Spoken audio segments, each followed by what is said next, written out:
মালো মাঝিলো জি ও বলল বইন আমি করলাম কি গাঙ্গে ভাঙা নৌকা বাইতে আইলাম গাঙ্গে।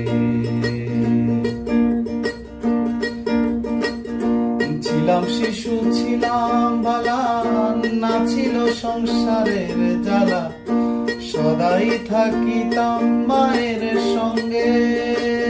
আমার দেহেতে আইলো জোয়ানি উজান বয়ে